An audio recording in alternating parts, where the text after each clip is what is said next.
എന്താ വിശേഷം? അപ്പ അറിഞ്ഞില്ലേ? ഉണ്ണികൃഷ്ണൻ എന്ന് പറയുന്ന ആൾ നശിച്ചു കാണുമെന്നുള്ളതല്ല ഇതിൻ്റെ അകത്ത് പ്രശ്നം എന്താണെന്നറിയാമോ?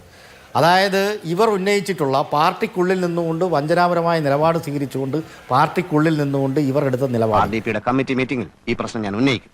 അയ്യോ, അത്രയ്ക്കൊന്നും വേണ്ട. പാർട്ടിക്കുള്ളിൽ നിന്നുകൊണ്ട് പാർട്ടിയെ ലക്ഷോപലക്ഷം വരുന്ന സാധാരണക്കാരായ മനുഷ്യരുടെ പ്രതീക്ഷയായ പിന്നെ CPIM പോലുള്ള വലിയൊരു കമ്മ്യൂണിസ്റ്റ് പാർട്ടിയെ തകർക്കുന്നതിന് വേണ്ടിയുള്ള പ്രവർത്തനങ്ങൾ നടത്തുക, പാർട്ടിക്കുള്ളിൽ നിന്നുകൊണ്ടും പാർട്ടിക്ക് പുറത്തു നിന്നുകൊണ്ടും. അതിന് വലതുപക്ഷ പിന്തിരിപ്പൻ കക്ഷികളുടെ പിന്തുണ നേടുക. വിഷമിക്കാതിരിക്കും, ഇതിലും വലുത് ഏതാണ്ട് വരായിരുന്നു, ഇങ്ങനെ തീർന്നെന്ന് കരുതിയാൽ മതി. അപ്പോൾ ഈ പിന്തുണ നേടുമ്പോൾ ഇത്തരത്തിലുള്ള ആരോപണങ്ങൾ ഉന്നയിക്കുമ്പോൾ കമ്മ്യൂണിസ്റ്റ് പാർട്ടിയുടെ LDFന്റെ സിറ്റിംഗ് MLA ആയിട്ടുള്ള TI മധുസൂദനൻ അവിടെ നിൽക്കുന്നു. TI മധുസൂദനനെ ഇവർ പറയുന്ന അപ്പം പിന്നെ സ്ഥാനാർത്ഥിത്വത്തിൽ നിന്ന് മാറ്റിക്കഴിഞ്ഞാൽ അതൊരു സിമ്പിൾ ലോജിക്കാണ്. ആൾക്ക് തീരെ വിദ്യാഭ്യാസം വിവരമൊന്നും ഇല്ലേ, വിഡ്ഢിത്തിരെ പറയുള്ളൂ. സ്ഥാനാർത്ഥികൾ മാറ്റുമ്പോൾ ഈ പറയുന്ന ഈ കുഞ്ഞികൃഷ്ണൻ അടക്കമുള്ള ആളുകൾ പറയുന്ന കാര്യങ്ങളെല്ലാം ശരിയാണ്, അതുകൊണ്ട് അതിനെ ഭയന്നുകൊണ്ടാണ് പിന്നെ മാറ്റി എന്നുള്ള ഒരു ലോജിക്കാണ് സഖാവ് KK രാഗേഷ് അവിടെ പറഞ്ഞത്. അതിലെന്താണ് പ്രശ്നമുള്ളത്?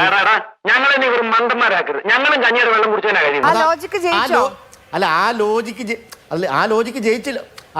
ആ ലോജിക്ക് പാർലമെന്റ് രംഗത്ത് പരാജയപ്പെട്ടു എന്ന് കരുതി. അതാ പറഞ്ഞ ആ ലോജിക്ക് ജയിച്ചിട്ടില്ല.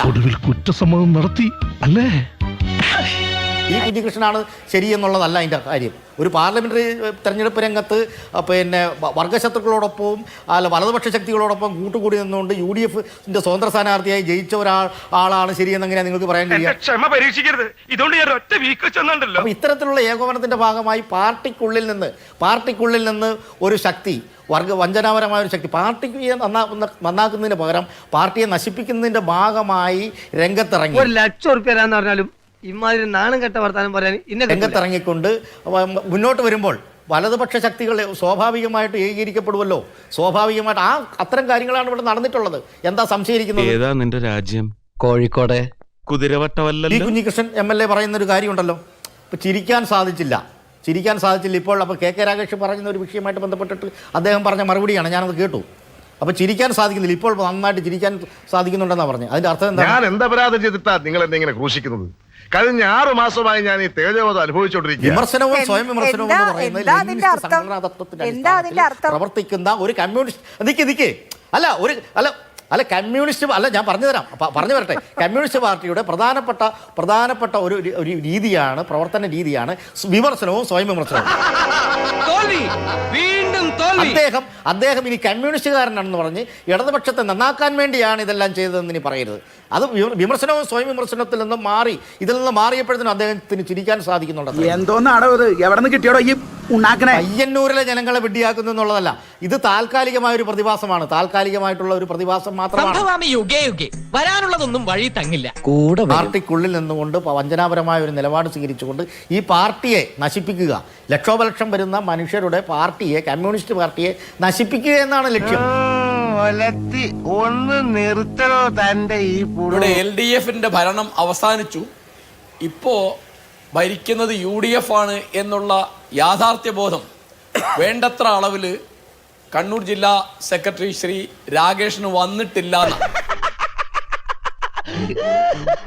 കാരണം അങ്ങേയറ്റം പ്രകോപനപരമാണ് ആ പ്രസംഗം. ചുരുക്കി പറഞ്ഞ നാട്ടുകാരുടെ മുമ്പിൽ ഒന്ന് ഷൈൻ ചെയ്യാൻ വേണ്ടി. ഇവിടെ പാർട്ടി വിട്ട് പലരും പോയിട്ടുണ്ട്, പല പാർട്ടികളിലും.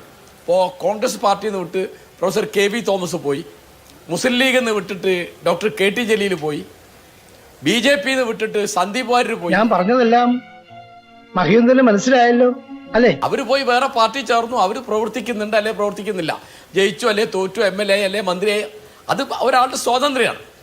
ആ പിന്നാലെ കൂടുക, എന്നിട്ട് അത് നിരന്തരം പാർട്ടി പ്രവർത്തനം എന്ന് പറയുന്നത് അതാണ് എന്ന് വരുത്താൻ. അല്ലെങ്കിൽ ഈ ബുദ്ധി ഇല്ലെങ്കിൽ പിന്നെ പറഞ്ഞിട്ടെന്താലേ. അപ്പോ ഇപ്പോഴും ഈ തരത്തിലുള്ള ഭീഷണി പ്രസംഗങ്ങൾ കൊണ്ട് ആളുകളെ സ്വാധീനിക്കാം എന്നുള്ള തെറ്റിദ്ധാരണയിൽ നിന്ന് ശ്രീ രാഗേഷ് ഇനിയും രക്ഷപ്പെട്ടിട്ടില്ല എന്നാണ് എനിക്ക് തോന്നുന്നത്. എന്നെ സംശയിക്കരുത്. പിന്നെ ചിരിയെപ്പറ്റി പറഞ്ഞപ്പോൾ എനിക്ക് വളരെ തമാശ തോന്നി. കാരണം നമ്മുടെ രാഷ്ട്രീയ നേതാക്കന്മാരുടെ കൂട്ടത്തിൽ ഏറ്റവും ചിരിച്ചിരുന്ന ഒരാൾ എൻ്റെ ഓർമ്മയിൽ ശ്രീ EK നായനാരാണ്. അദ്ദേഹം പലവട്ടം കേരള മുഖ്യമന്ത്രിയായിരുന്നു, CPM-ന്റെ സമുന്നത നേതാവാണ്, കണ്ണൂർ ജില്ലക്കാരനുമാണ്. അപ്പോൾ CPM-ന് ചിരിയില്ല എന്നൊന്നും ഞാൻ വിചാരിക്കുന്നില്ല, നാട്ടുകാർ വിചാരിക്കുന്നുണ്ടാവില്ല. മധുസൂദനൻ ജയിച്ചിരുന്നെങ്കിൽ അന്ന് CPM പറയാനുള്ളത് ജനങ്ങളുടെ കോടതിയിൽ ഞങ്ങൾ നിരപരാധികളാണ് എന്ന് തെളിഞ്ഞിരിക്കുന്നു എന്നാണ്. ജനങ്ങളുടെ കോടതിയാണല്ലോ ഇലക്ഷൻ എന്ന് പറയുന്നത്. അവിടെ കുഞ്ഞികൃഷ്ണൻ ജയിച്ചു എന്ന് പറഞ്ഞാൽ അർത്ഥം CPM-ന്റെ അണികളും അനുയായികളും അനുഭാവികളും കുഞ്ഞികൃഷ്ണൻ വോട്ട് ചെയ്തു. സാക്ഷരത നേടിയപ്പോ ജനങ്ങൾക്ക് വിവരം വന്നല്ലോ, അതുകൊണ്ടാണോ ഇത്തവണ അവർ നമുക്ക് വോട്ട് ചെയ്യാത്തത് എന്നാണ് എന്റെ സംശയം. എന്ന് പറഞ്ഞാൽ ആ രക്തസാക്ഷി ഫണ്ട് തട്ടിച്ചതിൽ മധുസൂദനും അദ്ദേഹത്തിന് പിന്തുണ കൊടുത്തതിൽ CPM-നും ഉത്തരവാദിത്വമുണ്ട് എന്ന് സ്വന്തം അണികൾ വിശ്വസിക്കുന്നു എന്നാണ്. തമാശ പറയാതെ അല്ല, കാര്യമായിട്ട് പറഞ്ഞതാ. CPM-ന്റെ പ്രധാനപ്പെട്ട നേതാവ് സ്വരാജ് കുഞ്ഞികൃഷ്ണനെ വിളിച്ചത് കള്ളെന്നാണ്. എനിക്ക് അതിന്റെ നടുക്കം മാറിയിട്ടില്ല. തെരഞ്ഞെടുപ്പ് ഫലം വരുന്നതിന് ഇടയ്ക്കുള്ള ഒരു ഇടവേളയിൽ അവിടെ വലിയ ഭീഷണി ഉള്ളപ്പോൾ പയ്യന്നൂരിലൊരു സമാധാന സമ്മേളനം ഉണ്ടായിരുന്നു. അതിൽ പോയി സംസാരിച്ച ഒരാളാണ് ഞാൻ. അപ്പൊ അന്ന് ഇലക്ഷനിൽ ഇവർ ജയിച്ചാലും അക്രമം ഉണ്ടാവും, തോറ്റാലും അക്രമം ഉണ്ടാവും എന്നൊരവസ്ഥയായിരുന്നു. രാഘവൻ പറഞ്ഞത് വാസ്തവം. ബൈക്ക് കത്തിച്ചതും മതില് പൊളിച്ചതും ബാക്കിയുള്ള കാര്യങ്ങളൊക്കെ നിസ്സാരമാണെന്ന് പറഞ്ഞാൽ എന്താ നീയൊക്കെ ഒരു കാര്യം മനസ്സിലാക്കണം, ഈ തടി മണ്ണോ മാത്രം പോരാ, മൂള വേണം, മൂള. പാർട്ടിയിൽ നിന്ന് ഏറ്റവും സമുന്നത പദവിയിലുള്ള KR ഗൗരിയമ്മ പോയി, അല്ലെങ്കിൽ MV രാഘവൻ പോയി, പലരും പോയി. അവരൊക്കെ കണക്ക് പറയുകയും പുസ്തകം എഴുതുകയും പ്രസംഗിക്കുകയും പിന്നെയും MLA-മാരും മന്ത്രിമാരും ആവുകയും ഒക്കെ ചെയ്തിട്ടുണ്ട്. ഇതെന്തോ ഒരു പുതിയ കാര്യമൊന്നുമല്ല. പാർട്ടി വിരുദ്ധനെ പോലെ സംസാരിക്കുന്നു.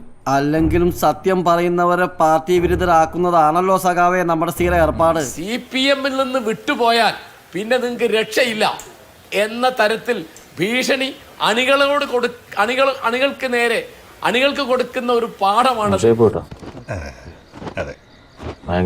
ഇപ്പോ ഈ നടത്തിയ പ്രസംഗം എന്ന് പറയുന്നത്. അങ്ങേയറ്റം പ്രകോപനപരമാണ് എന്നുള്ളതിന് ഒരു തർക്കമില്ല. വലിയ തെറ്റായി പോയെന്ന് എനിക്ക് ഇപ്പൊ തോന്നുന്നു. ഇപ്പൊ തോന്നിയിട്ടുണ്ട് ഫലം. ഇതുകൊണ്ടൊക്കെ പിടിച്ചു നിൽക്കാം എന്ന് വേറെ അറിയില്ലായിരിക്കും, ഞാൻ വിചാരിക്കുന്നതാ. നമുക്ക് പറയുന്ന കാര്യമാണ്. ചാനലുകളിലും ലേഖനങ്ങളിലും ആളുകൾ പ്രകടിപ്പിച്ച അഭിപ്രായങ്ങളോട് പാർട്ടിയുടെ കേന്ദ്ര കമ്മിറ്റിയും പോളിറ്റ് ബ്യൂറോവും വലിയ നേതാക്കന്മാരൊക്കെ യോജിക്കുന്നു. എല്ലാം ഇയാൾക്കറിയാം, ശരിയല്ലടോ? അതെ അതെ ശരിയാണ്. പക്ഷേ അതിൽ ആദ്യം വേണ്ടത് ശ്രീ MV ഗോവിന്ദൻ രാജിവെക്കുകയാണ്.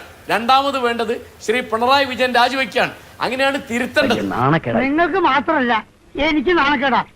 നോക്ക കേട്ട് തൊഴിൽ. അപ്പോ നാളെ നേരത്തെ തന്നെ ഇങ്ങോട്ട് എത്തണം കേട്ടോ. ശരി.